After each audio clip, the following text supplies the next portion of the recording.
तो नमस्कार, सत श्री अकाल, आदाब। स्वागत है आप सभी का एक बार फिर से आपके अपने ऑनलाइन प्लेटफॉर्म जिसका नाम है जीके फंडे। दोस्तों, उम्मीद है पूरी जीके फंडे फैमिली बहुत ही अच्छे से होगी और आपके एग्ज़ाम की तैयारियां बहुत अच्छे से चल रही होंगी। इस वीडियो में मैं आपको कंप्यूटर अनुदेशक यानी कि बेसिक कंप्यूटर इंस्ट्रक्टर और सीनियर कंप्यूटर इंस्ट्रक्टर के लिए पढ़ाने वाला हूं कुछ खास चीज़ें, और ऑपरेटिंग सिस्टम के इसमें हम क्वेश्चन करेंगे जो कि पिछले वर्षों में पूछे गए हैं। तो ऑपरेटिंग सिस्टम जो कंप्यूटर का टॉपिक है, इसके हम क्वेश्चन आंसर करने वाले हैं इस वीडियो में, जो कि आपके बेसिक कंप्यूटर इंस्ट्रक्टर और सीनियर कंप्यूटर इंस्ट्रक्टर दोनों के लिए बहुत इंपॉर्टेंट वीडियो रहने वाली है ये। तो वीडियो को ज़रूर वॉच कीजिएगा। और यदि आपने इस वीडियो को अच्छा रिप्लाई दिया, ये हमारा इस सीरीज़ का पहला ही वीडियो है, अगर आपने अच्छा रिप्लाई दिया इस वीडियो को, लाइक वगैरह, शेयर वगैरह, कमेंट वगैरह अच्छे किए, तो मैं आपको जल्दी से जल्दी और भी वीडियोज़ दूंगा MCQs पर। कंप्यूटर के पूरे सिलेबस को कवर करेंगे हम MCQs के माध्यम से, क्वेश्चंस के माध्यम से। बेसिक कंप्यूटर इंस्ट्रक्टर यानी कि कनिष्ठ कंप्यूटर अनुदेशक का पूरा सिलेबस और सीनियर वरिष्ठ कंप्यूटर अनुदेशक का पूरा सिलेबस करने की कोशिश करेंगे। ओके। और यदि आप चैनल पर नए हैं तो चैनल को जल्दी से सब्सक्राइब करके बेल के आइकन कॉल पे सेट कर लीजिए, ताकि आने वाले वीडियोस की जानकारी आपको सबसे पहले मिल सके। PDF वगैरह के लिए आप हमारे टेलीग्राम चैनल पे ज्वाइन हो सकते हैं। टेलीग्राम चैनल का लिंक आपको इस वीडियो के डिस्क्रिप्शन में मिल जाएगा। तो चलिए जल्दी से शुरुआत करते हैं बिना किसी देरी के, फटाफट से।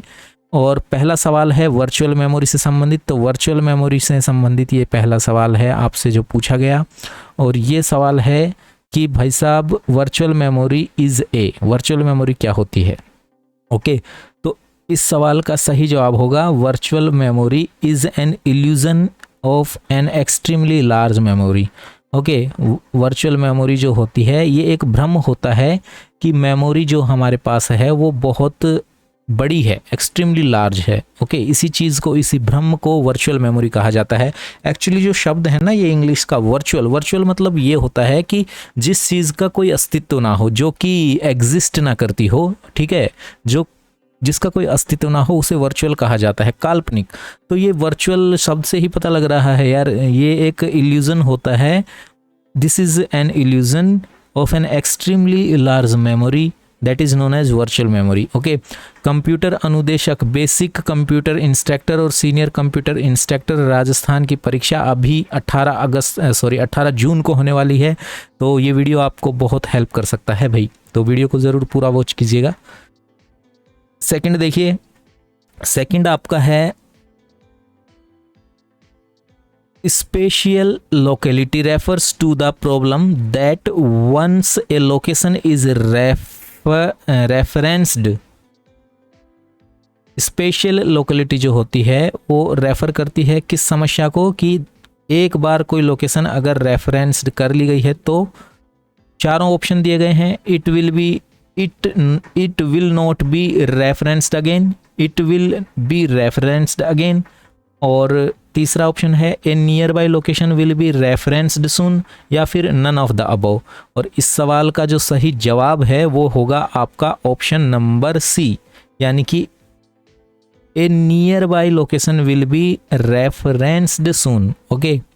ये होता है लोकल रेफरेंस का problem. Okay. Spatial locality of reference की प्रॉब्लम होती है कि a nearby location will be referenced soon. Okay.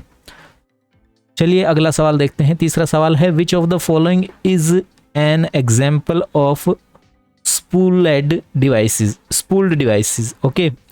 तो स्पूल्ड डिवाइस का उदाहरण कौन सा है इनमें से? तो तीसरे सवाल का सही जवाब है ऑप्शन नंबर सी, यानी कि a line printer use to print the output of a number of jobs. Okay. ये एक एग्जाम्पल है स्पूल्ड डिवाइस का, a line printer use to print the output of a number of jobs. Okay. चौथा सवाल देखते हैं।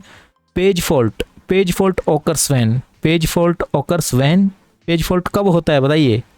Page fault होता है जब आपका CPU डिमांड कर दे उस पेज की जो कि आपका रैम के अंदर ना हो। ठीक है।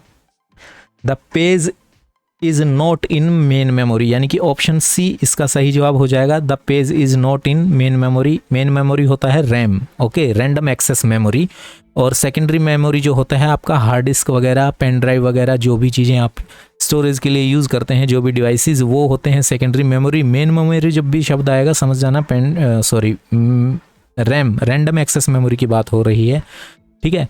तो मेन मेमोरी में जब कोई पेज नहीं होता है तब पेज फॉल्ट ऑकर होता है। तो ऑप्शन सी इस सवाल का सही जवाब है। अगला सवाल देखिए, ओवरले इज, ओवरले क्या है भाई, ठीक है। पांचवा सवाल है आपके सामने, बताइए ओवरले क्या है। तो ओवरले जो है, ओवरले एक सिंगल कंटिन्यूअस मेमोरी होती है that was used in the olden days for running large programs by swapping, okay. पहले के समय में ये एक मेमोरी का प्रकार था ओवरले। ये एक सिंगल और कंटिन्यूअस मेमोरी होती थी जो कि यूज होती थी लार्ज प्रोग्राम्स को रन करवाने के लिए, ओके, पुराने ज़माने में, और स्वैपिंग के मेथड से ये मेमोरी यूज की जाती थी। तो याद रखिएगा ओवरले का कंसेप्ट। अब बात करते हैं सिक्स्थ क्वेश्चन की। छठा क्वेश्चन है, determine the number of page faults when reference two pages occur in the order 1 2 4 5 2 1 2 4। Assume that main memory can accommodate 3 pages and the main memory already has the pages 1 and 2 with page 1 having been bought earlier than page 2. Assume LRU algorithm is used, okay? तो देखिए यहाँ पे कह रहा है कि कितने page fault occur होंगे, वो कैलकुलेट करने के लिए हमें ये पूरा पेज का जो डिमांड किया गया है उसकी सीक्वेंस दे दी है इन्होंने। यहाँ पे 1 2 4 5 2 1 करके ये पूरी सीक्वेंस है जिस सीरीज में पेज की डिमांड की गई है, जिस ऑर्डर में वो ऑर्डर दे दिया गया है।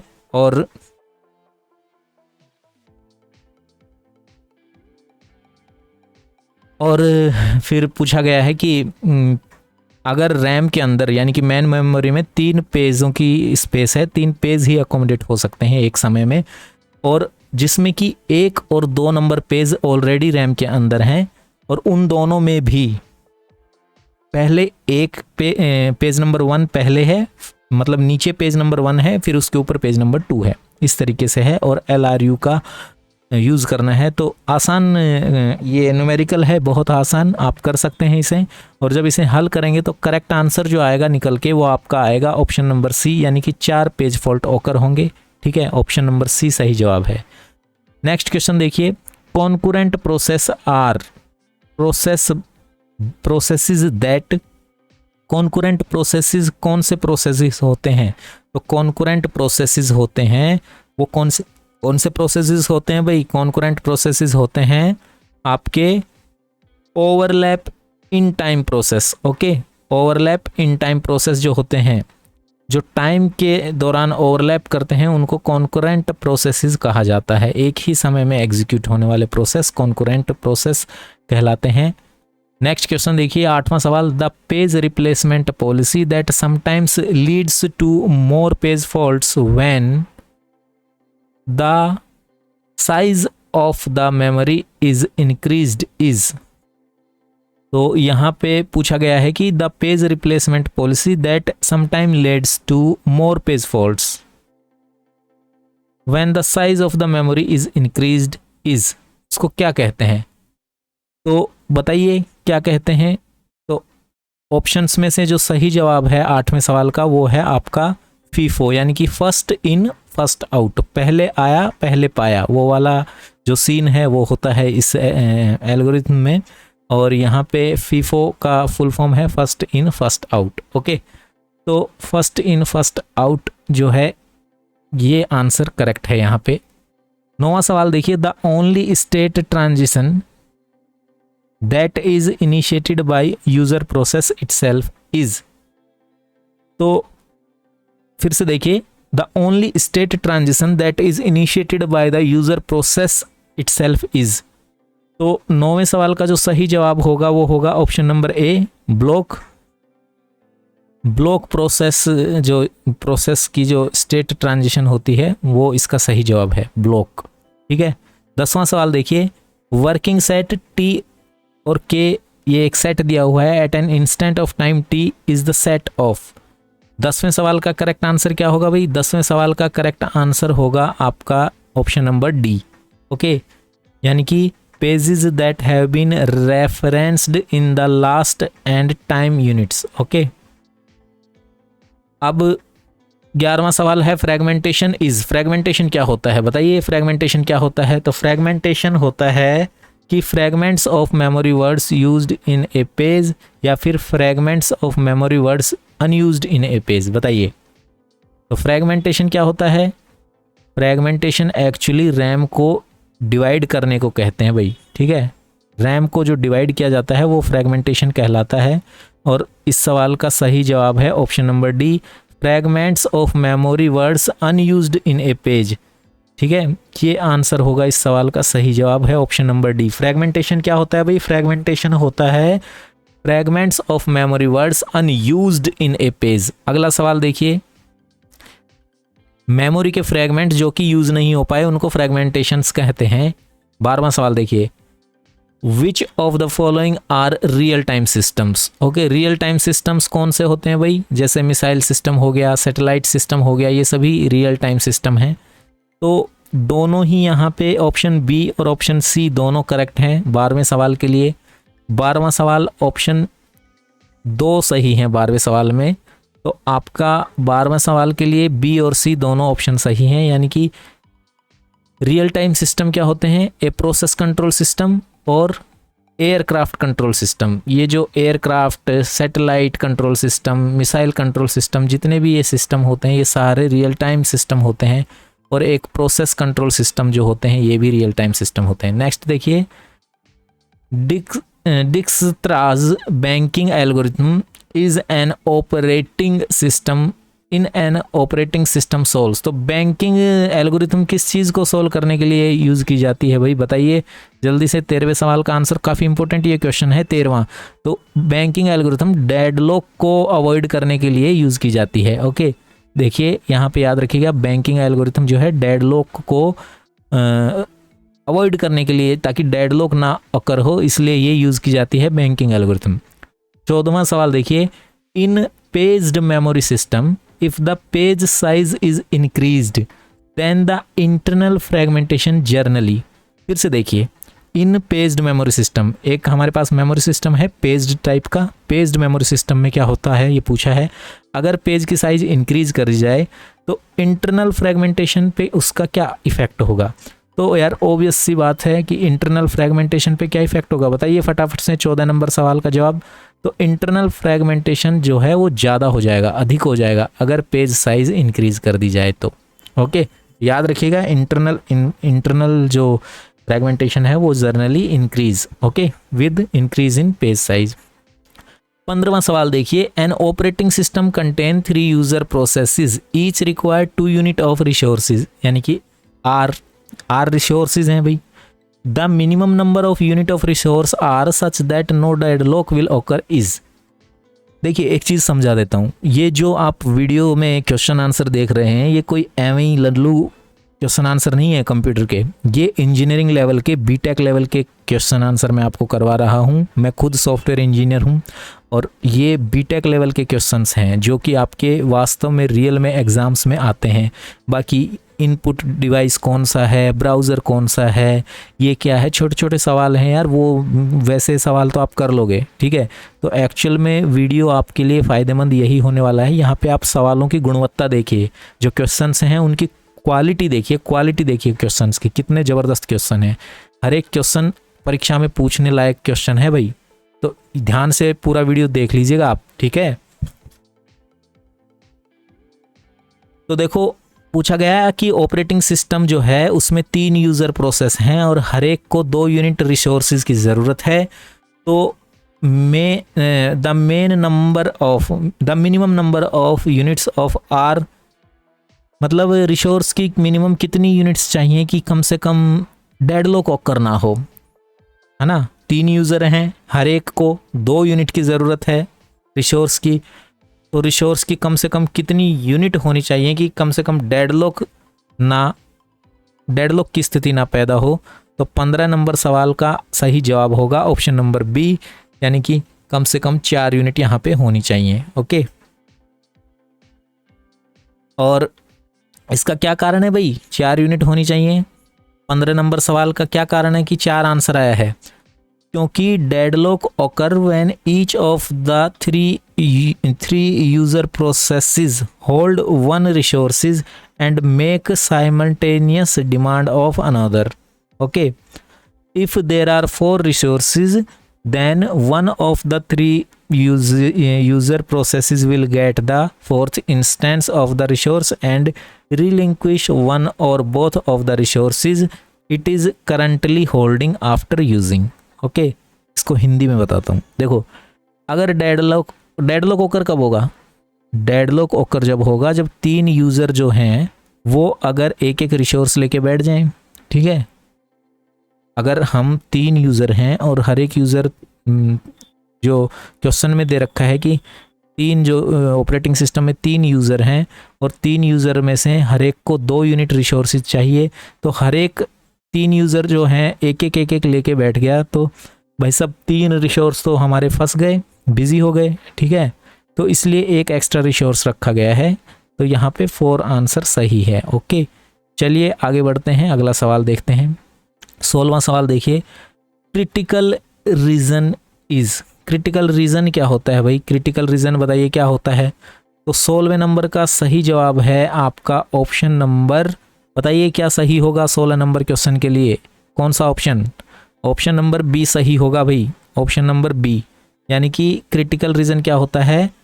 Critical region is a set of instructions that access common shared resources, okay, which exclude one another in time. Okay, फिर से देख लीजिए एक बार। Critical region is a set of instructions that access common shared resources which exclude one another in time. Okay, I hope आपको समझ में आ गया होगा। 17वां नंबर सवाल देखिए, कर्नल के ऊपर सवाल है, काफ़ी इंपॉर्टेंट कंसेप्ट है कर्नल। कर्नल बेसिकली जो ऑपरेटिंग सिस्टम होता है इसका कोर, जो मेन कोर एरिया जो होता है वो होता है कर्नल। कर्नल ही शेल और जो हार्डवेयर है उसके बीच में कम्युनिकेशन का माध्यम होता है कर्नल। और शेल जो होती है ऑपरेटिंग सिस्टम में, जो सेल वाला एरिया होता है, पोर्शन होता है, उसमें सेल का क्या होता है? सेल का काम होता है यूज़र से कमांड लेना, और फिर यूज़र से कमांड सेल में जाती है, सेल कमांड को कर्नल को प्रोवाइड कराती है, फिर कर्नल हार्डवेयर को उस कमांड के थ्रू एक्सेस करवाता है। ठीक है, तो कर्नल क्या है? कर्नल क्या है बताइए भाई, कर्नल क्या है? अब तक तो ये आंसर आपको आ जाना चाहिए था यार 17 नंबर का। तो 17 नंबर का सही जवाब जो होगा वो होगा ऑप्शन सी। कर्नल क्या है? Kernel is a set of primitive functions upon which the rest of operating system functions are build up. मतलब ये कह लीजिए कि जो आपका हार्ट होता है ना, हृदय किसका? ऑपरेटिंग सिस्टम का, उसको आप कर्नल कह सकते हैं। तो कर्नल क्या होता है? सेट ऑफ प्रिमिटिव फंक्शंस होता है जिसके ऊपर की पूरा का पूरा ऑपरेटिंग सिस्टम फंक्शन बनाया जाता है। ठीक है, 18वां सवाल देखिए, with a single resource deadlock occurs. With a single resource deadlock occurs. तो 18वें नंबर सवाल का जो सही जवाब होगा वो होगा आपका ऑप्शन नंबर डी, यानी कि none of the above.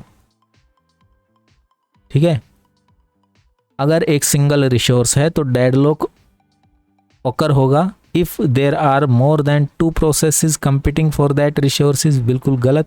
If there are only 2 processes competing for that resources, ये भी बिल्कुल गलत है। फिर आपका थर्ड ऑप्शन है if there is a single process competing for that resource. Single में तो कोई मतलब ही नहीं है, जब प्रोसेस भी सिंगल है और रिसोर्स भी सिंगल है तो होना ही नहीं है डेडलॉक। तो बी आंसर है 18वें सवाल के लिए। 19वां सवाल देखिए, necessary condition for deadlock are. Deadlock पैदा करने के लिए या डेडलॉक ओकर होने के लिए जो नेसेसरी परिस्थितियां हैं, कंडीशंस हैं, वो क्या हैं? नेसेसरी शर्तें, ज़रूरी शर्तें क्या हैं डेडलॉक की? तो यहाँ पे बोथ ए और सी आएंगे, यानी कि non preemption and circular wait, और mutual exclusion and partial allocation, ये दोनों ही स्थितियां होनी चाहिए डेडलॉक के लिए। तो ऑप्शन नंबर सी 19 सवाल के लिए बिल्कुल सही जवाब है ऑप्शन नंबर सी। 20वां सवाल देख लीजिए भाई, 20th question. In a time sharing operating system when the time slot given to a process is completed, the process goes to the running state to। देखिए ये जो MCQ का वीडियो है, इसके बाद मैं आपको या तो कंप्यूटर ऑर्गेनाइजेशन और कंप्यूटर आर्किटेक्ट के MCQ करवाऊंगा नेक्स्ट वीडियो में, या फिर मैं नेटवर्किंग के ऊपर आपको MCQs करवाऊंगा, अच्छे वाले सवाल, मतलब स्टैंडर्ड सवाल, यूँ लल्लू सवाल नहीं, ठीक है। तो अच्छे स्टैंडर्ड वाले सवाल हम करेंगे। तो इसके बाद या तो हम कंप्यूटर ऑर्गेनाइजेशन के ऊपर MCQ करेंगे, और यहाँ इस वीडियो में आप 100 सवाल देखने वाले हैं, 100 क्वेश्चंस ऑपरेटिंग सिस्टम के। अगले वीडियोस में हम नेक्स्ट जो वीडियो लाऊंगा मैं इसके बाद जो वीडियो होगा उसमें या तो कंप्यूटर ऑर्गेनाइजेशन पढ़ लेंगे या फिर नेटवर्किंग पढ़ लेंगे। तो चैनल पर यदि नए हैं तो चैनल को सब्सक्राइब करके बेल के आइकन को अभी ऑल पे सेट कर लो, ताकि नेक्स्ट वीडियो जैसे ही मैं डालूँ आपको तुरंत नोटिफिकेशन मिल जाए, ठीक है। चलिए क्वेश्चन देखिए भाई।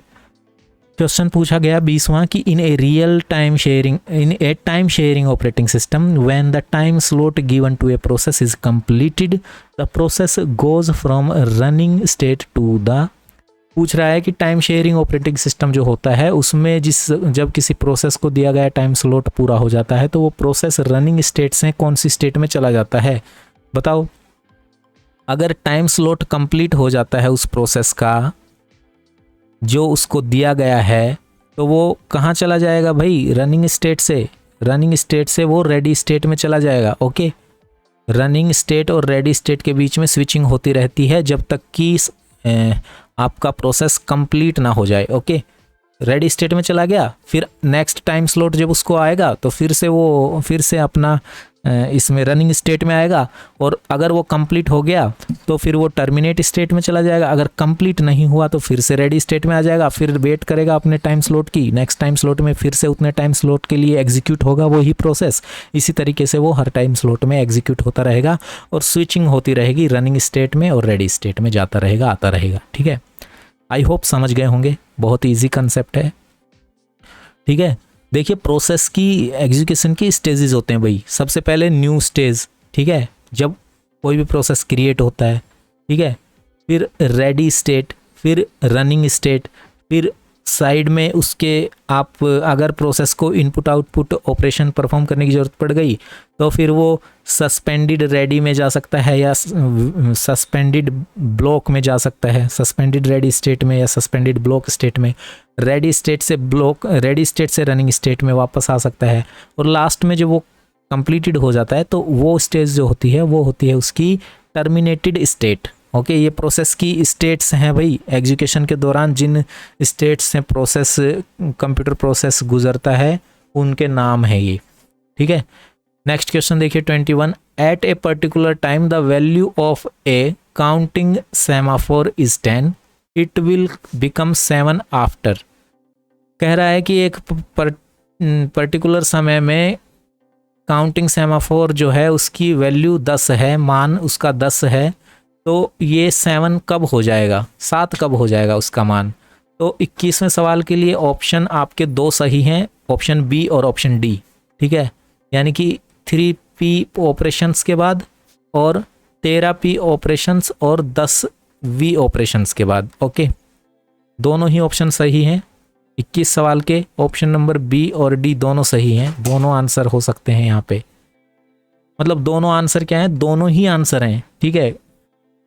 22वां सवाल देखिए, सुपरवाइजर कॉल के बारे में सवाल पूछा गया 22वें क्वेश्चन में। काफ़ी इंपॉर्टेंट कंसेप्ट है, ध्यान से देखिए। 22वां जो सवाल है सुपरवाइजर कॉल, इसका सही जवाब होगा ऑप्शन नंबर सी।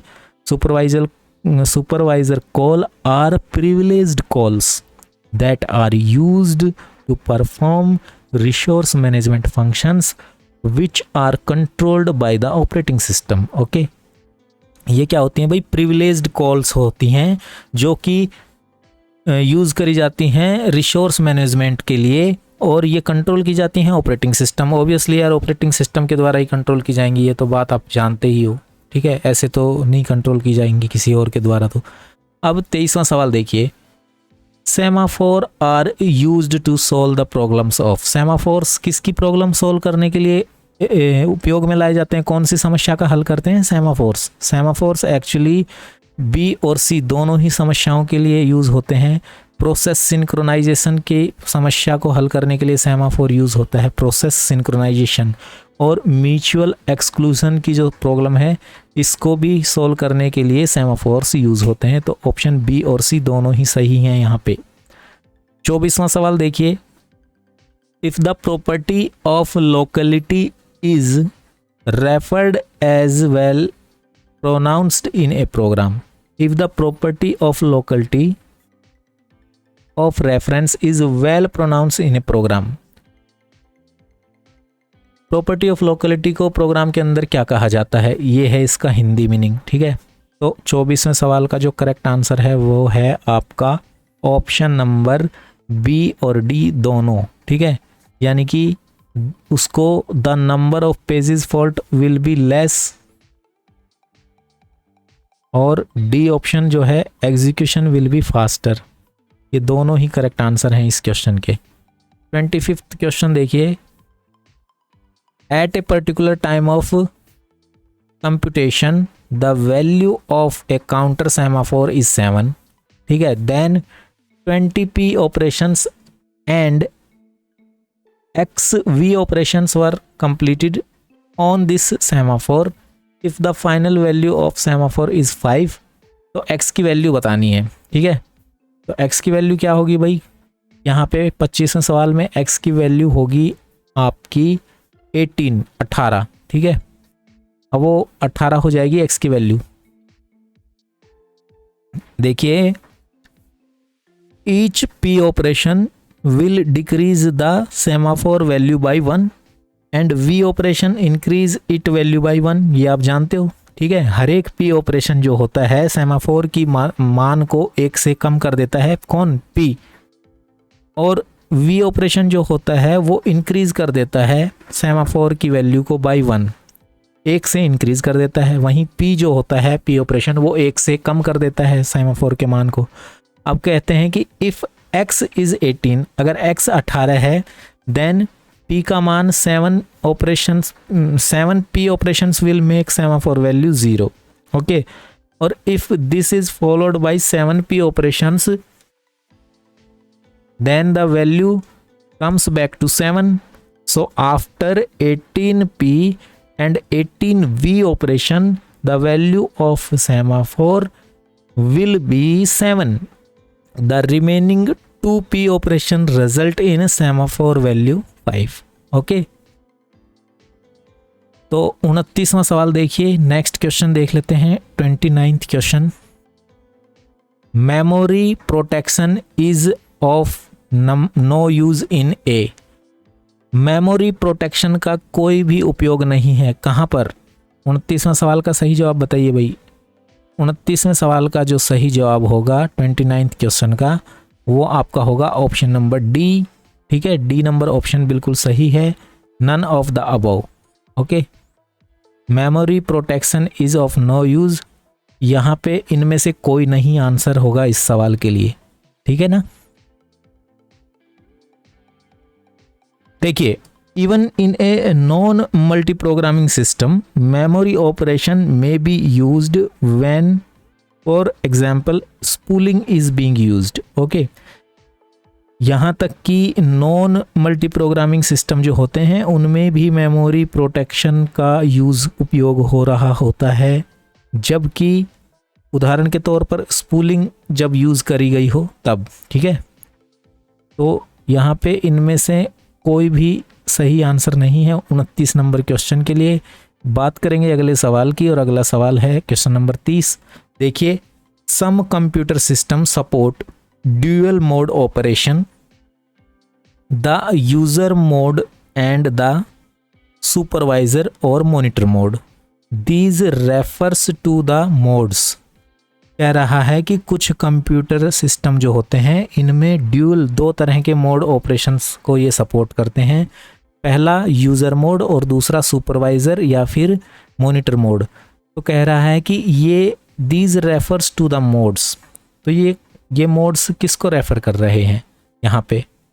तो 30 नंबर सवाल का जो सही जवाब होना चाहिए वो है option number C, these modes in which the processor and the associated hardware operates. Okay, these refers to the mode in which the processor and associated hardware operate. Okay, 31 number question देख लीजिए। 31 number सवाल है, disk scheduling involves deciding. Disk scheduling involves deciding, तो disk scheduling का question है और 31वें सवाल का जो सही जवाब होगा वो होगा आपका ऑप्शन नंबर बी। ओके, यानी कि डिस्क शेड्यूलिंग क्या होता है? डिस्क शेड्यूलिंग में it involves deciding the order in which disk access request must be serviced. Okay, disk scheduling actually वो ऑर्डर होता है जिस ऑर्डर में आप डिस्क एक्सेस की जो रिक्वेस्ट करी गई हैं वेरियस यूज़र्स द्वारा और वेरियस हार्डवेयर द्वारा, वो आपकी सर्विस करी जाएंगी, उसी को डिस्क शेड्यूलिंग कहते हैं कि पहले डिस्क का एक्सेस किसको दिया जाएगा, फिर किसको दिया जाएगा, इसी प्रकार से जो क्रम होता है, शेड्यूल होता है, वही डिस्क शेड्यूलिंग है। ओके, तो ऑप्शन सी यहाँ पे बिल्कुल सही जवाब है। Option B, the order in which disk access request must be served. 32वां सवाल देखिए, एक computer system has 6 tape drives with n processes competing for them. Okay, each process may need 3 tape drives. Okay, the maximum value of n for which the system is guaranteed to be deadlock free is. Minimum वो बताना है, minimum value of n की system में कभी deadlock occur ना हो। तो 32वें सवाल का जो सही जवाब होगा वो होगा आपका 2, यानी कि ऑप्शन नंबर ए। यहाँ पे 2 कम से कम 2 प्रोसेस होने चाहिए। ठीक है, 6 tape drive with 2 processes competing for them. Okay, 2 से ज़्यादा हुए तो डेडलॉक हो सकता है, लेकिन 2 होने चाहिए डेडलॉक फ्री होने के लिए। नेक्स्ट क्वेश्चन देखिए, dirty bit is use to show the. Dirty bit किस लिए यूज होता है भाई, बताइए? डर्टी बिट किस लिए यूज होता है? तो डर्टी बिट यहाँ पे आंसर होगा page that is modified after being loaded into cache memory. Okay, dirty bit का आंसर होगा 33वें नंबर सवाल का आंसर होगा आपका option number C. Okay, cache memory की जगह रैम या मेन मेमोरी भी आ सकता है। ऑप्शन सी बिल्कुल सही जवाब है 33वें नंबर सवाल का। नेक्स्ट क्वेश्चन देखिए, fans register is used for. Fans register किसके लिए उपयोग किया जाता है भाई? फैंस रजिस्टर, तो 34वें नंबर सवाल का सही जवाब है आपका मेमोरी प्रोटेक्शन के लिए। फैंस नाम का जो रजिस्टर होता है, फैंस रजिस्टर, वो मेमोरी को प्रोटेक्ट करने के लिए यूज़ में लिया जाता है। देखिए, फैंस मतलब क्या होता है? फैंस मतलब होता है बाड़ा या बाड़ लगाना, खेत की जैसे हम बाड़ करते हैं ना, इसी तरीके से। तो प्रोटेक्शन है एक तरह का, मेमोरी प्रोटेक्शन के लिए फैंस रजिस्टर यूज़ होता है। ओके, याद हो गया होगा आप। तो चलिए आगे बढ़ते हैं, नेक्स्ट क्वेश्चन देखते हैं। विच of the following is a service not supported by operating system. इनमें से कौन सी सर्विस ऑपरेटिंग सिस्टम द्वारा सपोर्ट नहीं की जाती है? तो भाई साहब 35वें सवाल को आंसर आप लोग देंगे, बहुत इजी क्वेश्चन है, ज़रूर से आपको इसका सही आंसर आना चाहिए। 35वें नंबर सवाल का सही आंसर जो होगा वो होगा आपका कंपाइलेशन। ओके, यहाँ पे ऑपरेटिंग सिस्टम खुद से कोई कंपाइलेशन वंपाइलेशन का काम नहीं करता। ऑपरेटिंग सिस्टम प्रोटेक्शन सर्विस देता है, बिल्कुल सही, अकाउंटिंग की सर्विस देता है, इनपुट आउटपुट ऑपरेशंस की सर्विस देता है, लेकिन कंपाइलेशन नहीं करता। कंपाइलेशन के लिए आपके कंपाइलर्स होते हैं अलग अलग लैंग्वेजेस के। ठीक है, तो कंपाइलेशन कंपाइलर द्वारा होता है, यहाँ पे ऑपरेटिंग सिस्टम द्वारा नहीं किया जाता, याद रखिएगा। नेक्स्ट क्वेश्चन देखिए, 36वां सवाल। The first fit, best fit and worst fit algorithm can be used for. ये तीनों एल्गोरिथम किसके लिए यूज़ की जा सकती हैं बताइए? फर्स्ट फिट, बेस्ट फिट और वर्स्ट फिट। तो यहाँ पे 36 नंबर सवाल का जो सही जवाब होगा वो होगा आपका option number A, contiguous allocation of memory के लिए ये तीनों एल्गोरिथम यूज़ की जा सकती हैं, कंटिजियस एलोकेशन ऑफ मेमोरी के लिए। ओके, नेक्स्ट क्वेश्चन देखिए, which of the following are single user operating systems. Single user operating system कौन सा है इनमें से? तो सिंगल यूजर ऑपरेटिंग सिस्टम आप सभी जानते हो यार, कितना कॉमन सा क्वेश्चन है ये। यहाँ पे ए भी है, MS DOS भी सिंगल यूजर है, और यहाँ पे जेनेक्स भी, ठीक है, जेनिक्स भी सिंगल यूजर सिस्टम है। तो ए और सी दोनों ही सिंगल यूजर सिस्टम है। ओके, तो यहाँ पे आपका जवाब होना चाहिए ऑप्शन ए भी सही है और ऑप्शन सी भी, दोनों सही हैं, दोनों ही सिंगल यूजर सिस्टम है आपके, ठीक है, मल्टी यूजर सिस्टम नहीं है। बाकी जो हैं ये दो OS2 और ये आपका यूनिक्स, ये दोनों आपके मल्टी यूजर सिस्टम है। ओके, तो आई होप क्लियर हुआ होगा। चलिए क्वेश्चन नंबर 38 की तरफ देखते हैं। 38वां सवाल, in round robin CPU scheduling, okay, as the time quantum is increased the average turn around time. तो जैसे जैसे राउंड रोबिन CPU शेड्यूलिंग के अंदर हम टाइम क्वांटम को बढ़ाएंगे तो टर्न अराउंड टाइम पर क्या प्रभाव पड़ेगा बताइए। 38th क्वेश्चन का सही जवाब है कि टर्न अराउंड टाइम जो है आपका वेरीज इर्रेगुलरली। ओके, इर्रेगुलरली मतलब कोई भी रेगुलर पैटर्न यहाँ देखने को नहीं मिलेगा टर्न अराउंड टाइम के ऊपर, इर्रेगुलरली वेरी करेगा टर्न अराउंड टाइम। ओके, तो 38 नंबर सवाल का ऑप्शन डी बिल्कुल सही है, ठीक है। 39 क्वेश्चन देखिए, in a multi programming environment. तो 39th क्वेश्चन का जो सही जवाब होगा वो आपका ऑप्शन नंबर सी होगा, more than one processor reside in the memory. देखो यहाँ पे मल्टी प्रोग्रामिंग दिया गया है, ठीक है, मल्टी प्रोग्रामिंग एनवायरनमेंट में एक से ज़्यादा प्रोसेसर हमारे पास होते हैं, ठीक है। तो यहाँ पे आंसर है option number C, more than one processor reside in the memory. Okay, 40वां सवाल देखिए, which of the following are true, कौन से स्टेटमेंट सही हैं। 40 नंबर सवाल देखिए भाई, तो यहाँ पे जो सही स्टेटमेंट हैं 40वें सवाल में वो आपके दो हैं, बी और डी, यानी कि a re entrant procedure can be called even before the procedure has not returned from it previous call, और डी भी सही है, यानी कि re entrant procedures can be called recursively. Okay, question number 41 देखिए, in a paged memory the page hit ratio is 0.35, the time required to assess a page in secondary memory is equal to 100 nanosecond. Time required to assess a page in primary memory is 10 nanosecond. तो पूछा है the average time required to assess a page क्या होगा। तो 41 question का सही जवाब होगा आपका ऑप्शन नंबर सी, यानी कि 68.5 नैनोसेकंड। ओके, 42वां सवाल देखिए, 42वां सवाल है, a state is safe if the system can allocate resources to each process up to its maximum in some order and still avoid deadlock. Okay, तो 42वें सवाल का जो सही जवाब होगा वो आपका यहाँ पे 3 ऑप्शन सही होंगे, ऑप्शन नंबर ए, बी और ऑप्शन नंबर डी, तीनों ही सही हैं। सी ऑप्शन को छोड़ दीजिए, बाकी तीनों सही हैं, ठीक है। 42 क्वेश्चन के लिए ए, बी और डी ऑप्शन सही हैं। 43 क्वेश्चन देखिए, the size of virtual memory depend on the size of. तो वर्चुअल मेमोरी की साइज कहाँ डिपेंड करती है बताओ, वर्चुअल मेमोरी की साइज कहाँ डिपेंड करती है बताओ भाई साहब। वर्चुअल मेमोरी की साइज जो है एड्रेस बस पे डिपेंड होती है, address bus. Okay, address bus की जितनी साइज होती है उसी हिसाब से वर्चुअल मेमोरी की साइज हो सकती है। आगे बढ़ें। ओके,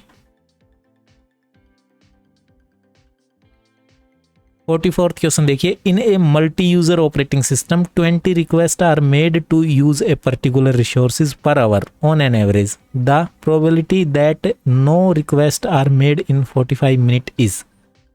देखिए कह रहा है कि मल्टी यूजर ऑपरेटिंग सिस्टम में 20 रिक्वेस्ट भेजी जाती हैं ठीक है, पर्टिकुलर रिसोर्स के लिए हर घंटे में ऑन एन एवरेज। तो कह रहा है कि ऐसी क्या संभावना है कि 45 मिनट तक एक भी रिक्वेस्ट ना आए। तो भाई साहब 44 नंबर सवाल का जो सही जवाब होगा वो होगा ऑप्शन नंबर डी। ओके, यानी कि 1 - e⁻⁻10। ओके, ये यहाँ पे इसका सही जवाब हो जाएगा 44 क्वेश्चन के लिए। अगला सवाल देखिए 45 question. Question number 45, in which of the following scheduling policies does context switching never take place. कौन सी शेड्यूलिंग पॉलिसीज में कॉन्टेक्स्ट स्विचिंग नहीं होती है। तो कॉन्टेक्स्ट स्विचिंग कहाँ नहीं होती है भाई बताइए 45 नंबर क्वेश्चन को। 45 क्वेश्चन का आंसर है आपका बी और डी दोनों, यानी कि ना तो ये आपकी शॉर्टेस्ट जॉब फर्स्ट में होती है और ना ही फर्स्ट कम फर्स्ट सर्व में होती है। ठीक है, तो दोनों ही ऑप्शन सही हैं, बी और डी। राउंड रोबिन में कॉन्टेक्स्ट स्विचिंग होती है, प्री एम्पिटिव में भी होती है। ओके, 46 नंबर सवाल देखिए अब। 46 नंबर सवाल कह रहा है कि in which of the following directory systems is it possible to have multiple complete paths for a file starting from the root directory.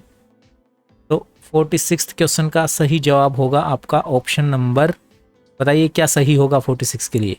46 के लिए जो सही जवाब होगा वो ऑप्शन नंबर डी होगा। ठीक है, यानी कि ए साइक्लिक ग्राफ डायरेक्टरी।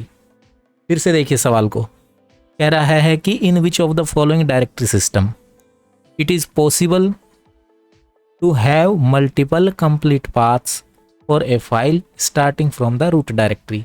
तो आंसर होगा acyclic graph directory. 47 number question देखिए, suppose that a process is blocked. Process जो है ब्लॉक्ड स्टेट में है, waiting for some input output service, when the service is completed तो it will go in which state. कोई भी process जो कि ब्लॉक्ड स्टेट में है फिलहाल और इंतज़ार कर रहा है इनपुट आउटपुट के लिए, तो वो जब इनपुट आउटपुट सर्विस कंप्लीट कर लेगा तो कौन सी स्टेट में जाएगा बताइए। ब्लॉक्ड स्टेट से इनपुट आउटपुट कंप्लीट करने के बाद प्रोसेस आपका कहाँ जाएगा, प्रोसेस जाएगा आपका रेडी स्टेट में। ओके, कहाँ जाएगा, रेडी स्टेट में। क्योंकि देखो न्यू स्टेट होती है सबसे पहली स्टेट, फिर होती है आपकी रेडी स्टेट, फिर होती है रनिंग स्टेट। ठीक है, तो जब रनिंग स्टेट में आएगा तो उसको इनपुट आउटपुट सर्विस की रिक्वायरमेंट होगी, तो वो सस्पेंडेड स्टेट में चला जाएगा। सस्पेंडेड स्टेट में वो इनपुट आउटपुट ऑपरेशन परफॉर्म करेगा। अब वो डायरेक्टली सस्पेंडेड से रनिंग में नहीं आ सकता, सस्पेंडेड से वो रेडी में जाएगा, फिर रेडी से वापस रनिंग में आएगा। ओके, इस तरीके से ये पूरी स्टेट्स होती हैं आपकी प्रोसेस की। ओके, तो इसका सही जवाब होगा आपका ready state.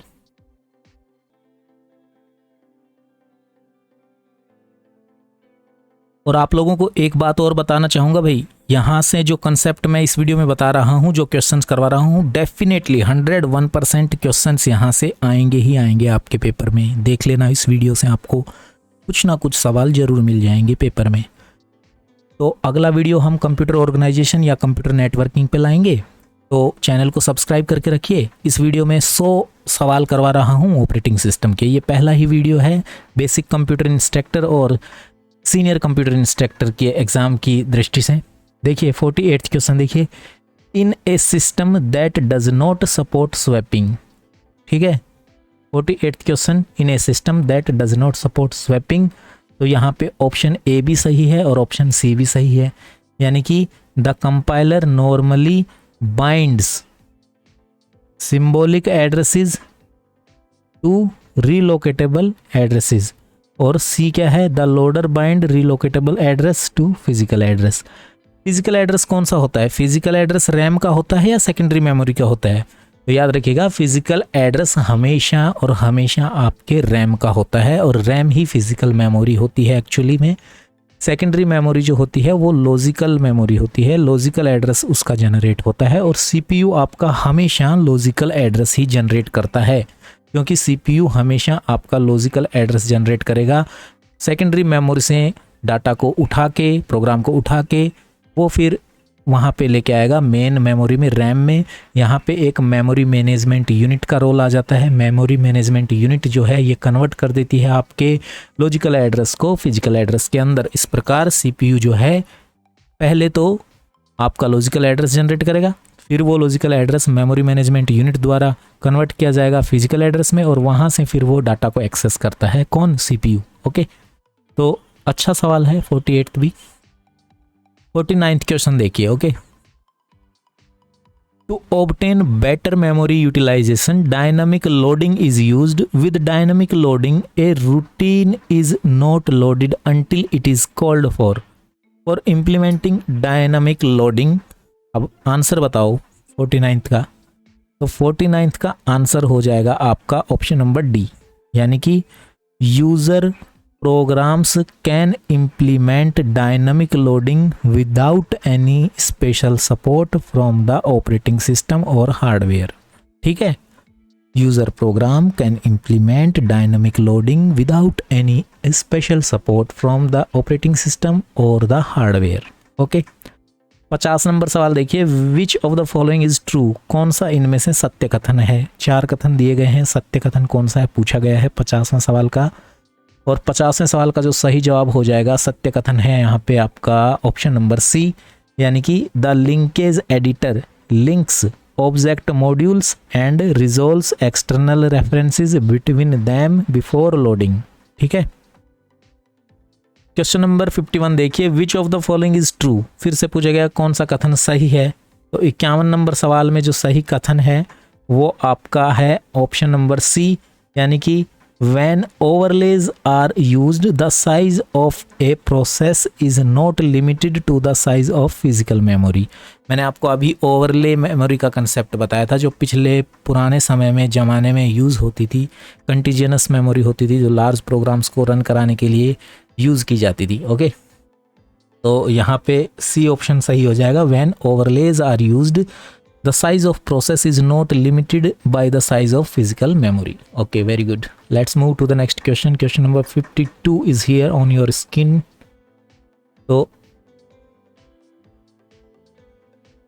the CPU scheduling policy is FCFS, first come first serve। Okay, the average waiting time will be।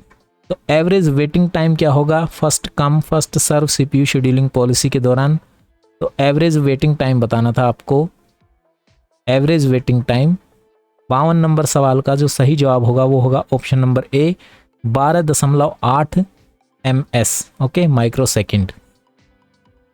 12.8 micro second यहाँ पे बिल्कुल सही जवाब होगा, 12.8 माइक्रो सेकेंड। नेक्स्ट क्वेश्चन देखिए, question number 53। If the CPU scheduling policy is SJF, SJF मतलब shortest job first. तो average waiting time क्या है विदाउट प्रीम्पशन बताना था। विदाउट प्रीम्पशन एवरेज वेटिंग टाइम क्या होगा। तो 53 नंबर सवाल का जो सही जवाब होगा वो आपका यहाँ पे होगा option number B. Okay, option number B, यानी कि 14 है माइक्रो सेकेंड, 14 माइक्रो सेकेंड यहाँ पे बिल्कुल सही जवाब होगा 14 माइक्रो सेकेंड। और 55 नंबर सवाल देख लीजिए। If the CPU scheduling policy is priority scheduling without प्रीम्पशन, ठीक है, the average waiting time will be. Priority scheduling है विदाउट प्रीम्पशन है, तो एवरेज वेटिंग टाइम क्या होगा, प्रायोरिटी शेड्यूलिंग विदाउट प्रीम्पशन। तो यहाँ पे एवरेज वेटिंग टाइम पूछा गया है। 55 नंबर सवाल का एवरेज वेटिंग टाइम होगा 10.8 micro second. Okay, 10.8 micro second. और अगर CPU scheduling policy scheduling with प्रीम्पशन हो, ठीक है, तो एवरेज वेटिंग टाइम क्या होगा। 56 नंबर सवाल बात कर रहा हूँ भाई। 56 नंबर सवाल का आंसर होगा आपका ऑप्शन नंबर बी, यानी कि 7.6 micro second, 7.6 micro seconds. Okay,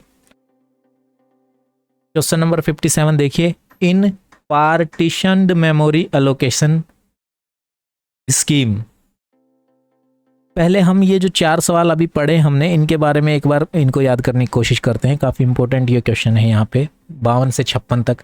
देखिए, CPU शेड्यूलिंग पॉलिसी अगर फर्स्ट कम फर्स्ट सर्व हो, ठीक है, FCFS हो, तो एवरेज वेटिंग टाइम होता है 12.8 माइक्रोसेकंड में। अगर CPU scheduling policy shortest job first हो तो एवरेज यहाँ पे SJF में आपका एवरेज वेटिंग टाइम क्या होगा भाई? एवरेज वेटिंग टाइम हो जाएगा आपका 6.8 माइक्रोसेकंड। कितना? 6.8 माइक्रोसेकंड SJF के अंदर। अगर CPU शेड्यूलिंग SJF है लेकिन विद प्रिम्पशन है, ठीक है, SJF तो है लेकिन विद प्रिम्पशन आ गया है, तो विद प्रिम्पशन SJF में आपका एवरेज वेटिंग टाइम हो जाएगा 5.6 माइक्रोसेकंड। ओके, कितना हो जाएगा? 5.6 माइक्रोसेकंड।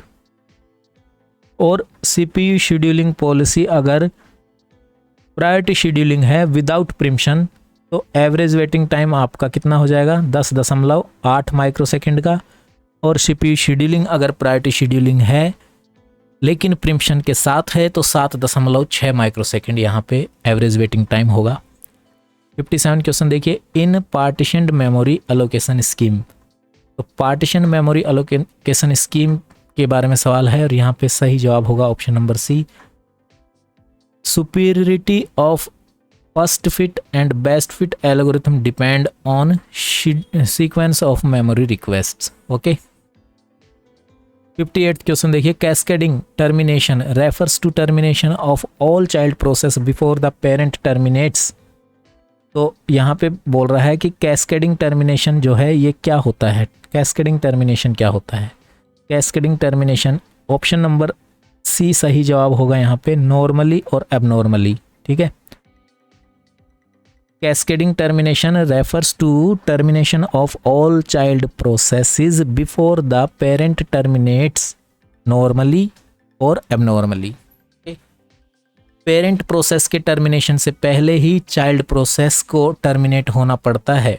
ओके, चाहे नॉर्मली हो चाहे एबनॉर्मली, लेकिन पेरेंट जब टर्मिनेट होता है उससे पहले चाइल्ड को टर्मिनेट होना पड़ता है। तो कैस्केडिंग टर्मिनेशन यहाँ पे यही कंसेप्ट है कैस्केडिंग टर्मिनेशन का। नेक्स्ट क्वेश्चन देखिए, 59 question, for implementing a multi programming operating system.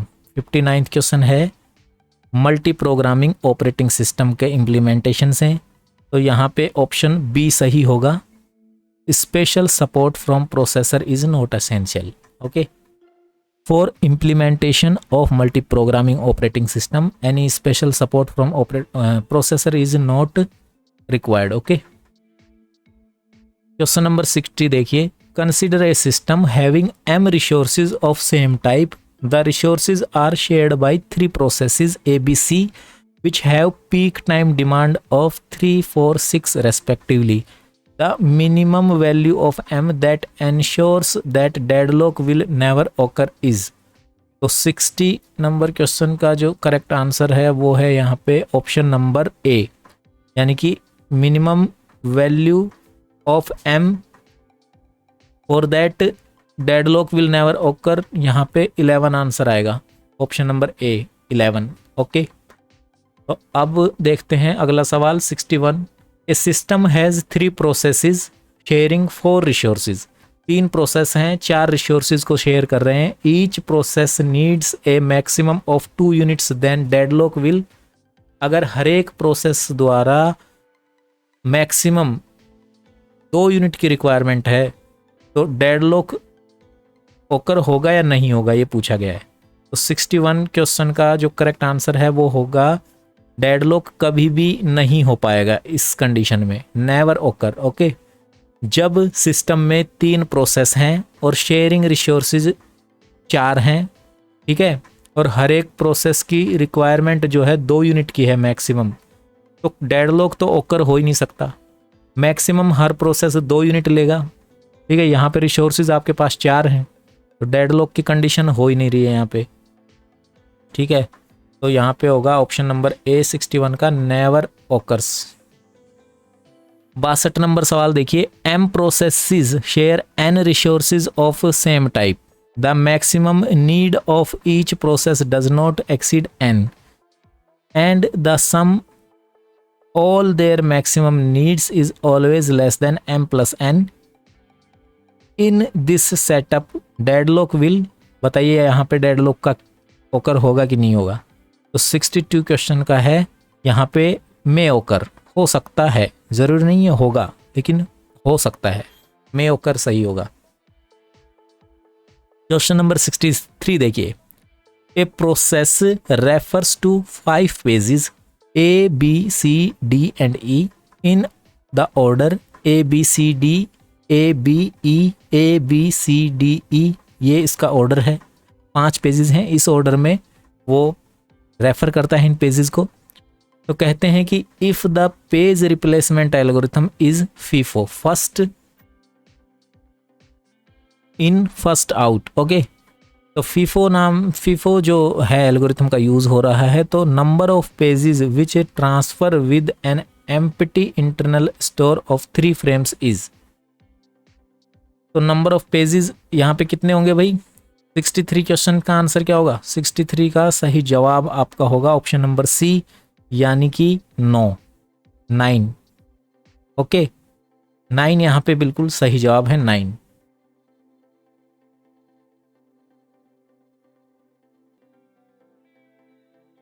अगला सवाल देखिए, डिस्ट्रीब्यूटेड सिस्टम शुड क्या आंसर होगा बताइए। ऑप्शंस देखिए, distributed system should prescribe time constraints, aim better resource sharing, aim better system utilization, या फिर एम लो सिस्टम ओवरहेड। तो डिस्ट्रीब्यूटेड सिस्टम्स का क्या होगा सही जवाब, यहाँ पे डिस्ट्रीब्यूटेड सिस्टम का ऑप्शन नंबर बी सही होगा यहाँ पे। तो distributed system aim better resource sharing, okay, resource sharing के लिए ही डिस्ट्रीब्यूटेड सिस्टम बनाए जाते हैं, डिज़ाइन होते हैं। 65 नंबर सवाल देखिए, the main function of shared memory is to, shared memory का मुख्य फंक्शन क्या होता है। क्वेश्चन नंबर 65 का सही जवाब है ऑप्शन नंबर सी, यानी कि आपका do inter process communication.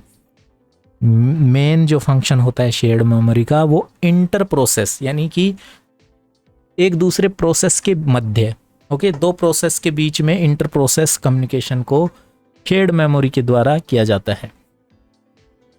Question number 66 देखिए, which of the following is the most suitable scheduling scheme in a real time operating system. Real time operating system के लिए मोस्ट इंपॉर्टेंट शेड्यूलिंग एल्गोरिथम कौन सी है। 66 question का answer है option number C, यानी कि preemptive scheduling, okay. Preemptive scheduling जो है ये मोस्ट सुटेबल शेड्यूलिंग स्कीम है, किसके लिए, रियल टाइम ऑपरेटिंग सिस्टम्स के लिए। कौन सी, preemptive scheduling.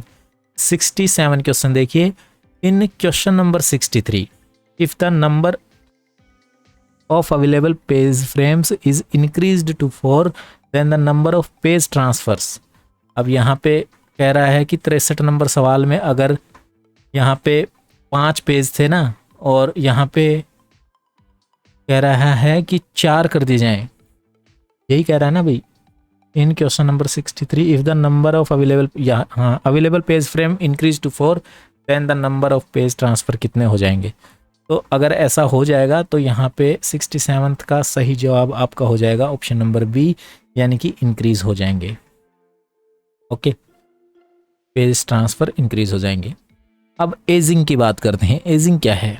Ageing actually जब प्रोसेस को बहुत समय हो जाता है, वेट करते करते, किसी सर्विस का या किसी रिसोर्स के लिए वेट कर रहा है प्रोसेस, तो उसकी प्रायोरिटी बढ़ा दी जाती है ताकि वो हमेशा के लिए वेटिंग लिस्ट में ना पड़ा रहे, ठीक है। उसकी प्रायोरिटी इंक्रीज़ कर दी जाती है, ग्रेजुअली धीरे धीरे उसकी प्रायोरिटी बढ़ा दी जाती है ताकि वो जल्दी से जिस चीज़ का वेट कर रहा है, इनपुट आउटपुट सर्विस का या किसी हार्डवेयर की एक्सेस का, वो उसे कंप्लीट कर पाए और डेडलॉक सिचुएशन में या फिर परमानेंटली वो वेटिंग में ना चला जाए, ओके। तो यही एजिंग का कंसेप्ट है। तो एजिंग के concept, ageing is a, option number क्या सही होगा यहाँ पे 68 के लिए ऑप्शन नंबर डी सही होगा।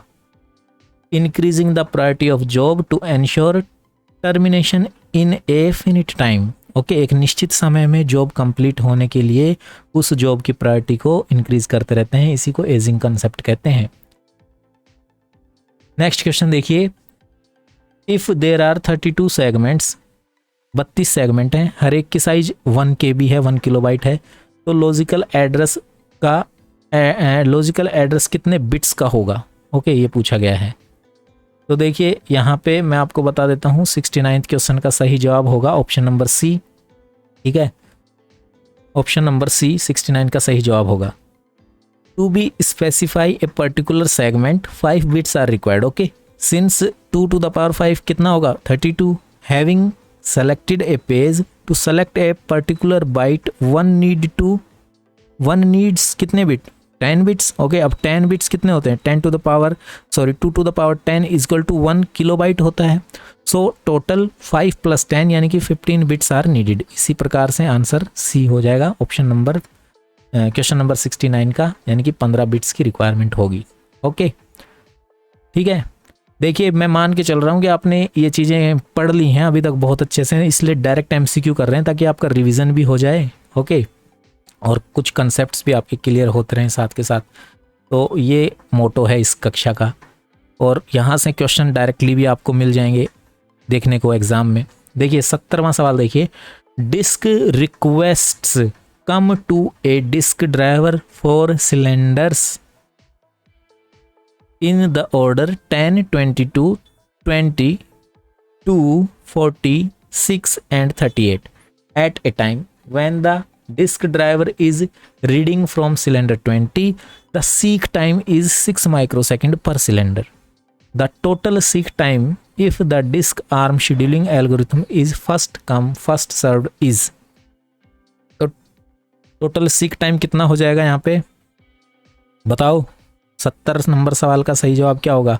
तो 70 नंबर सवाल का सही जवाब आपका यहाँ पे ऑप्शन नंबर डी होगा, यानी कि none of the above. Okay, इनमें से कोई नहीं। क्वेश्चन नंबर 71 देखिए, इन क्वेश्चन नंबर 70 अगर 70 नंबर सवाल में scheduling algorithm is closest cylinder next, then the total seek time क्या हो जाएगा?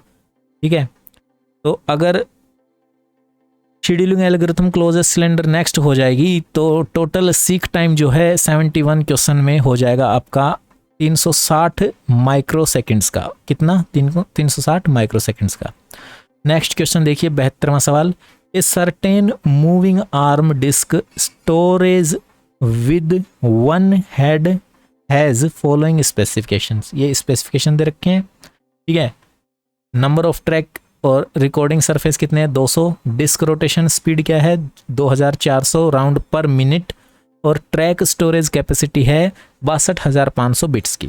अब पूछ रहा है द एवरेज लेटेंसी टाइम, यानी कि assume that the head can move from one track to another only by traversing the entire track. ठीक है, तो लेटेंसी टाइम क्या होगा बताइए? 72 क्वेश्चन का सही जवाब होगा ऑप्शन नंबर ए, यानी कि 2.5 सेकेंड्स का लेटेंसी टाइम यहाँ पे होगा, 2.5 seconds. Okay, option number A is correct for 72 number question. अगला सवाल देखिए 73 number question, memory protection is normally done by. बताइए मेमोरी प्रोटेक्शन किसके द्वारा किया जाता है? 73 का सही जवाब है ऑप्शन नंबर ए, यानी कि प्रोसेसर और एसोसिएटेड हार्डवेयर द्वारा। ठीक है, प्रोसेसर और उसके इर्द गिर्द जो हार्डवेयर उसके साथ एसोसिएट होता है उसके द्वारा मिले जुलकर ये काम किया जाता है मेमोरी प्रोटेक्शन का। ठीक है, 74th क्वेश्चन देखिए, which of the following scheduling algorithms gives minimum average waiting time. सबसे कम एवरेज वेटिंग टाइम कौन सी एल्गोरिथम का होगा? 74th क्वेश्चन का सही जवाब यहाँ पे ऑप्शन नंबर बी होगा, यानी कि शॉर्टेस्ट जॉब फर्स्ट। ओके, नाम ही बता रहा है शॉर्टेस्ट जॉब फर्स्ट, सबसे छोटी जॉब सबसे पहले। ओके, और वही पूछा है कि मिनिमम एवरेज वेटिंग टाइम, तो मिनिमम एवरेज वेटिंग टाइम भी इसी में होगा, शॉर्टेस्ट जॉब फर्स्ट में। अगला सवाल देखिए 75 नंबर सवाल, in question number 72 the transfer rate will be. 72 number सवाल में ट्रांसफर रेट कितना होगा? तो 72 नंबर सवाल में ट्रांसफर रेट कितना होगा ये पूछा गया है। तो 75 का सही जवाब हो जाएगा ऑप्शन नंबर ए, यानी कि 2.5 bits. Okay, megabits. Okay, 76 number सवाल देखिए 76, in a paged segmented scheme of memory management the segment table itself must have a page table because बताइए 76 का, 76 का सही आंसर बताइए। 76 का आंसर है option B. Okay, because each segment is spread over a number of pages. Okay, क्योंकि हर एक सेगमेंट जो होता है वो फैला हुआ होता है बहुत सारे पेजेस में, इसी वजह से पेज्ड सेगमेंटेड स्कीम जो होती है मेमोरी मैनेजमेंट की, उसमें सेगमेंट टेबल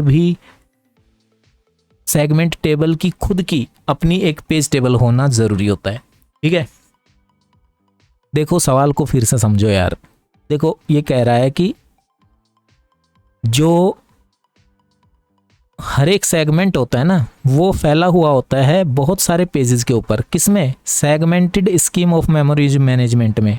ठीक है, जो मेमोरी मैनेजमेंट की सेगमेंटेड स्कीम होती है उसमें हर एक सेगमेंट बहुत सारे पेजेस पे फैला होता है। तो जो सेगमेंट टेबल होती है उसकी खुद की भी एक टेबल होती है पेज टेबल नाम से, बस यही कंसेप्ट है। ओके, अब 77 नंबर क्वेश्चन देख लीजिए, 77 नंबर क्वेश्चन। और 77 नंबर क्वेश्चन आपसे कह रहा है which of the following page replacement algorithm suffers from Belady's abnormality. Belady's abnormality बताइए किसके द्वारा सफ़र करी जाएगी, कौन सी एल्गोरिथम में आएगी? बिलेडीज एबनॉर्मलिटी आएगी आपकी FIFO में। Okay, first in first out, FIFO। यहाँ पे ऑप्शन सी सही जवाब होगा, बिलेडीज एबनॉर्मलिटी FIFO में आएगी। 78 क्वेश्चन देखिए, which of the following scheduling policy is well suited for a time shared operating system. Which of the following scheduling policy is well suited for a time shared operating system? Time shared operating system के लिए कौन सी scheduling policy अच्छी रहेगी इनमें से? 78 question, तो 78 का सही जवाब है round robin. Okay, time shared operating system के लिए round robin scheduling policy best है भाई।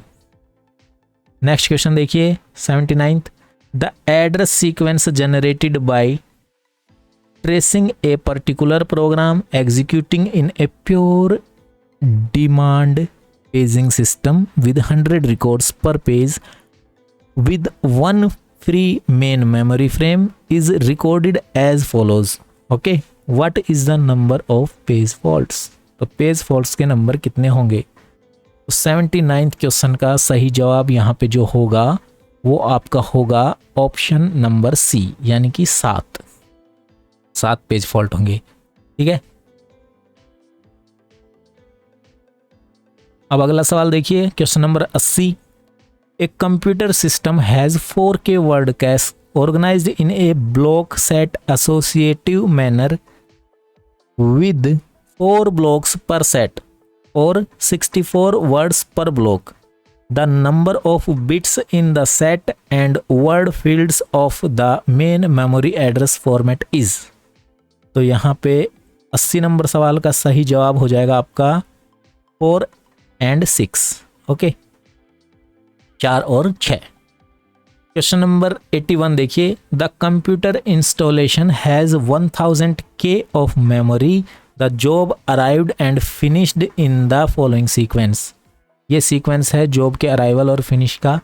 Job 1 requiring 200K arrives. Okay, फिर जॉब 2 रिक्वायरिंग 350K अराइव्स, फिर जॉब 2 रिक्वायरिंग 350K अराइव्स, फिर 3 रिक्वायरिंग 300 अराइव्स, फिर 1 जॉब जो है वो फिनिश हो गई है, जॉब 1 कंप्लीट हो गया है। फिर job 4 requiring 120K arrives. Okay, फिर आता है जॉब 5 रिक्वायरिंग 150K अराइव्स और लास्ट में जॉब 6 रिक्वायरिंग 80K अराइव्स। अब यहाँ पे आपको बताना है अमंग बेस्ट फिट और first fit which perform better for this sequence. दोनों एल्गोरिथम में से कौन सी एल्गोरिथम इस सीक्वेंस के लिए बेहतर होगी? तो यहाँ पे 81 नंबर सवाल का जो सही जवाब होगा वो होगा ऑप्शन नंबर ए, यानी कि दोनों में से फर्स्ट फिट जो है वो यहाँ पे अच्छी रहेगी। क्वेश्चन नंबर 82 देखिए, a memory page containing a heavily used variable that was initialized very early and is in constant use is removed when the page replacement algorithm is used. तो कौन सी पेज रिप्लेसमेंट में algorithm में remove किया जाएगा भाई? 82 question देखिए, 82 question का सही जवाब है ऑप्शन नंबर बी यानी कि फीफो में। Okay, first in first out में ये किया जाएगा। क्वेश्चन नंबर 83 देखिए, consider the following heap. Job 1 50, job 3 150 हैं, जॉब 2 300, फिर 350 हैं, फिर जॉब 3 600। तो ये सीक्वेंस जो दी गई है, the sequence of request for blocks of size 300, 25, 125 and 50 can be satisfied if we use. अगर हम किसका यूज़ करें तो 83 का सही जवाब यहाँ पे हो जाएगा ऑप्शन नंबर बी यानी कि first fit but not best fit. Okay, केवल फर्स्ट फिट में ही ऐसा संभव है। 84 नंबर सवाल देखिए, consider the resource allocation graph. ये आपको ग्राफ दिया गया है रिसोर्स एलोकेशन का और कह रहा है कि ये जो सिस्टम है, this system is in deadlock state, this remark is. तो ये क्या सिस्टम आपको जो रिसोर्स ग्राफ एलोकेशन देख के, रिसोर्स एलोकेशन ग्राफ को आपने देखा, उस ग्राफ को देख के क्या लगता है यहाँ पे डेडलॉक होकर हो रहा है? ये कथन सत्य है या गलत है? तो 84 का जो ये कथन है ये बिल्कुल गलत है। ओके, ऑप्शन नंबर बी सही जवाब होगा। 85 क्वेश्चन देखिए, which of the following is safe sequence. Okay, safe sequence इनमें से कौन सी है? तो 85 का जो करेक्ट आंसर होगा वो होगा आपका ऑप्शन नंबर सी यानी कि P2, फिर P0, फिर P1, फिर लास्ट में P3। 86 नंबर सवाल देखिए, a demand paging system with page table held in registers take 5 microsecond to service a page fault if an empty page is available और if the page to the replaced if the page to be replaced is not dirty, it take 15 microsecond if the 15 microsecond if the replaced page is dirty। अब कह रहा है कि memory access time यहाँ पे 1 microsecond है और assume we want an effective access time of 2 microsecond and that the page to be replaced is dirty 60% of time. What is the approximate maximum acceptable page fault rate to meet this access time requirement? देखो इतना लंबा चौड़ा सवाल है और answer इसका क्या होगा? 86 नंबर सवाल का आंसर होगा option number D 0.01%। Okay, 0.01%। Question number 87 देख लीजिए। 87 नंबर क्वेश्चन है, consider the computer with 8 megabyte of main memory and 120 K cache memory. The cache block size is 4K। ठीक है, it uses a direct mapping scheme for cache management. How many different main memory block can map on to a given physical cache block. तो यहाँ पे 87 का जो सही जवाब होगा वो होगा ऑप्शन नंबर सी यानी कि 64। ओके, क्वेश्चन नंबर 88 देख लीजिए, which of the following applications are well suited for batch processing. Batch processing के लिए वेल सुटेड कौन सी एप्लीकेशन है? 88 क्वेश्चन देखिए, तो बैच यहाँ पे ऑप्शन नंबर सी और डी दोनों ही सही हो जाएंगे 88 क्वेश्चन के लिए, यानी कि preparing pay bills of employment और preparing mailing addresses. 89 number question देखिए, locality of reference implies that the page reference being made by a process। तो 89 क्वेश्चन का जो करेक्ट आंसर यहाँ पे हो जाएगा वो आपका हो जाएगा option number B is likely to be one of the pages used in the last few page references। okay,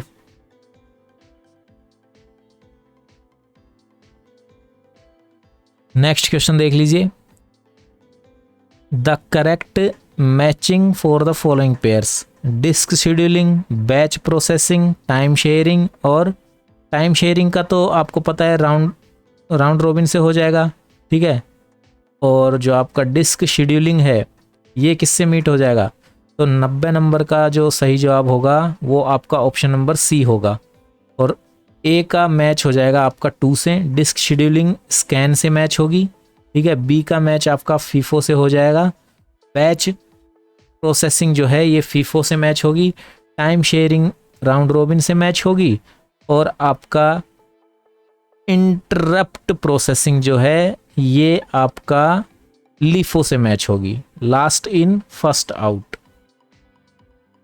threshing, अब देखो थ्रेसिंग के बारे में पूछ लिया, थ्रेसिंग क्या है भाई, थ्रेसिंग क्या है?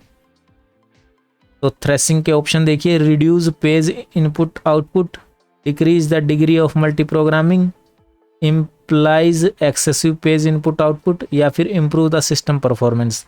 तो यहाँ पे आप सभी को पता है आंसर ऑप्शन नंबर सी होगा, implies excessive page input output. जब सीपीयू बहुत ज़्यादा पेज इनपुट आउटपुट करने लगता है तो उसी सिचुएशन को थ्रेसिंग कहा जाता है, ओके। और थ्रेसिंग ओकर होती है level of multi programming increase होने के कारण। क्वेश्चन नंबर 92 देखिए, dirty bit for a page in A page table, dirty bit for a page in A page table. तो यहाँ पे आंसर है 92 का, helps avoid unnecessary rights on A paging device, okay. Dirty bit क्या करती है? Help करती है अननेसेसरी राइट्स को अवॉइड करने के लिए ऑन ए पेजिंग डिवाइस, ठीक है। अब अगला सवाल देखते हैं 93, ईच प्रोसेस पी आई की वैल्यू 1 से लेकर 9 तक यानी कि 9 प्रोसेस हैं, इज कोडेड एज फॉलोज। इस तरीके से कोड किया गया है, हर एक जो 9 प्रोसेस हैं यहाँ पे उनको रिपीट, फिर पी म्यूटेक्स, फिर क्रिटिकल सेक्शन, फिर वी म्यूटेक्स और फिर फॉरएवर, ठीक है। तो ये कह रहा है कि the code for P10 is identical except that it uses V mutex instead of P mutex, where what is the largest number of processes that can be inside the critical section of any moment। तो 93 number सवाल का जो सही जवाब यहाँ पे हो जाएगा 93 का, वो आपका हो जाएगा ऑप्शन नंबर सी यानी कि 3। अब अगला सवाल देखिए 94th number question, when an interrupt occur the operating system। तो 94th का सही जवाब बताइए, जब एक इंटरप्ट ओकर होता है तो ऑपरेटिंग सिस्टम इनमें से क्या करेगा?